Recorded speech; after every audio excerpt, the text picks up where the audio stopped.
అక్క? ఏమైంది అవని? కన్ను అదురుతుందక్క. గతంలో ఇలా కన్ను అదిరినప్పుడల్లా చెడు జరిగింది.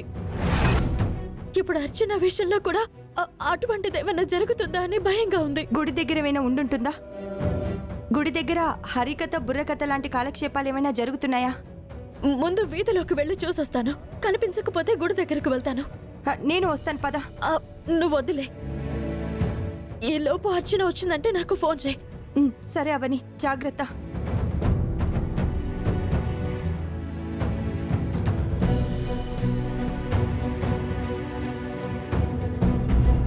సడన్ గా అన్ని అలా జరిగిపోయారా? ఎప్పుడేం జరుగుతుందో మనం ఎలా ఊహించగలం చెప్పు? అర్చన, అర్చన, అమ్మా అర్చన, అర్చన. రై, నేను తర్వాత చేస్తాను. అర్చన. అవుని, ఏమైంది? అర్చన చాలాసేపటి నుంచి కనిపించడం లేదు.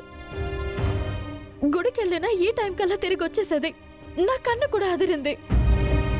అర్చనకేమైనా అయ్యిందేమోనని భయంగా ఉంది. అందుకే బయటికి వెళ్ళి వెతుకుదామని అనుకుంటున్నాను. తోడుగా నువ్వు కూడా వస్తావా? అక్షయ్ గురించి వెతుకుదామా అని నిన్ను పిలవడం లేదు, అర్చన గురించి పిలుస్తున్నాను. అర్చన మీద కూడా నీకు కోపం ఉందా?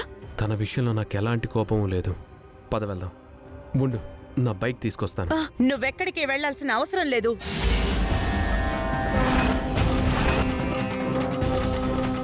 అమ్మా, అది కాదు. అర్చన ఎక్కడుందో కనిపించట్లేదు. అంతా విన్నాను. నువ్వు దీన్ని మాటలు నమ్మి వెళ్ళావనుకో, లేనిపోని సమస్యల్లో ఇరుక్కుంటావు. వాళ్ల విషయాల్లో నువ్వు కల్పించుకోకుండా ఉండడం మంచిది. ఆ అర్చన కృతజ్ఞత లేనిది. అది ఎక్కడికి వెళ్తే మనకి సంబంధం ఏంటి? వదిలేయ్, నువ్వు లోపలికి రా. దాని గురించి అవని చూసుకుంటుంది. మీకుందా కృతజ్ఞత? 2 సార్లు మీ ప్రాణాన్ని కాపాడింది కదా, ఆ కృతజ్ఞత లేదా మీకు? అందుకు బదులుగా దానికోసం ఎంత చేయాలో అంతా చేశాను. ఇక నువ్వు ఈ విషయంలో నాతో వాదించకు. నాకు కూడా ఇప్పుడు మీతో వాదించే సమయం లేదు. సందర్భం వచ్చినప్పుడు మాట్లాడతాను. అక్షయ విషయంలో ద్వేషం చూపించావు. అర్చన విషయంలో కూడా ఇంత నిర్దాక్షిణ్యంగా ఆలోచిస్తావని అనుకోలేదు. మీరు ఎవ్వరూ రాకపోయినా పర్వాలేదు, నేను వెళ్ళి నా బిడ్డని వెతుక్కుంటాను.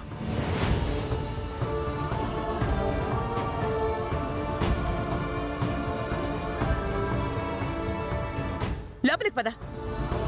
బిడ్డంట బిడ్డ, కడుపున కన్నది ఎటుపోయిందో తెలీదు. ఈ అర్చన కూడా ఆ విధంగా పోతే ఓ పనైపోతుంది. అమ్మా, ఏంటి అలా మాట్లాడుతున్నావు? ఇంక నువ్వేం మాట్లాడుకో. లోపలికి పద, రా.